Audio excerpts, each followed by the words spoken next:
UK, USA और Germany तीनों देश भारतीय प्रोफेशनल्स के लिए वर्क डेस्टिनेशन बन चुके हैं।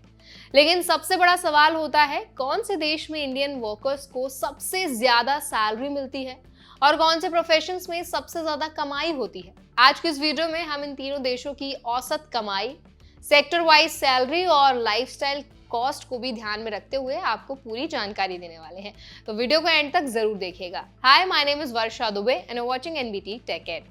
अगर बात करें जर्मनी की, तो यहाँ भारतीय वर्कर्स की औसत कमाई लोकल जर्मन वर्कर्स से कहीं ज्यादा होती है। एक रिपोर्ट के मुताबिक भारतीय प्रोफेशनल्स की मंथली इनकम औसतन 4.5 लाख से लेकर 6 लाख रुपए के बीच भी हो सकती है। इंजीनियरिंग, आईटी, डेटा साइंस और हेल्थ केयर जैसे फील्ड्स में इंडियन वर्कर्स को सालाना 50 लाख से 70 लाख तक की भी सैलरी मिलती है। खास बात यह है कि जर्मनी में रहने का खर्च बाकी वेस्टर्न देशों के मुकाबले थोड़ा कम है। बड़े शहरों में रेंट और बेसिक खर्च 1.5 से 2 लाख रुपए महीने तक पहुंच सकता है। यानी अगर आप स्मार्ट तरीके से मैनेज करें तो अच्छी बचत हो सकती है आपकी। अब बात करते हैं यूनाइटेड किंगडम यानी कि यूके की।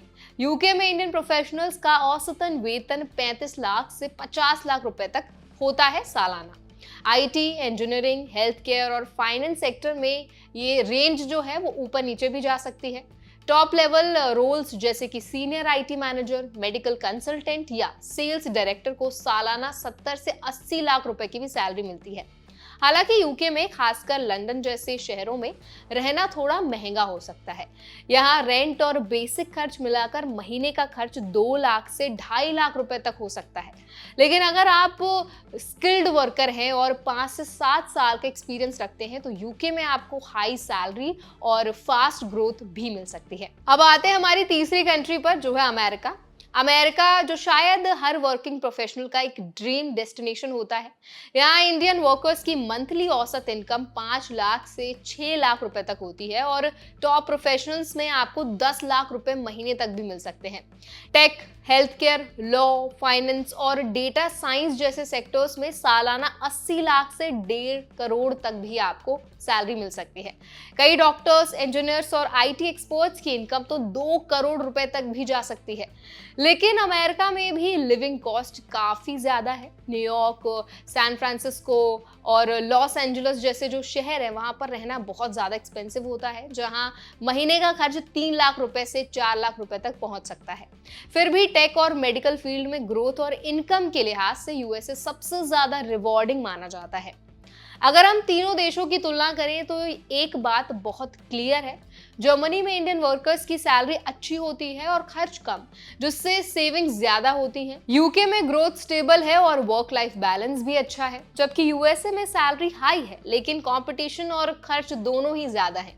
इसीलिए फैसला आपकी स्किल, प्रायोरिटी और फील्ड पर डिपेंड करता है कि आप कहाँ फिट बैठते हैं। टेक्नोलॉजी, हेल्थ केयर, इंजीनियरिंग और डेटा साइंस जैसे सेक्टर्स अभी भी तीनों देशों में हाई डिमांड में हैं। तो अगर आप बाहर जाने की प्लानिंग बना रहे हैं तो सिर्फ सैलरी नहीं बल्कि कुल खर्च, वीजा रूल्स और जो भी आपके बाकी लॉन्ग टर्म आपकी रेजिडेंसी ऑप्शंस हैं और ग्रोथ अपॉर्चुनिटीज हैं, उन सबको जरूर ध्यान में दें। ये बात आप ध्यान रखें कि जब आप विदेश जाकर पढ़ाई करते हैं या काम करते हैं, वहां रहने का प्लान करते हैं, तो बहुत सारी प्लानिंग की जरूरत होती है और सही रिसर्च यहाँ पर बहुत इंपॉर्टेंट रोल प्ले करती है। इसी के लिए हम हमारे चैनल पर बहुत सारे ऐसे वीडियोस बनाते हैं ताकि कहीं ना कहीं आपका जो विदेश जाने की प्लानिंग है, वहां सेटल होने के लिए आपको क्या क्या चीजें चाहिए, क्या रूल्स एंड रेगुलेशंस फॉलो करने होते हैं, वो हम आपको एक ही प्लेटफॉर्म पर बहुत अच्छे से डिटेल में बता सकें।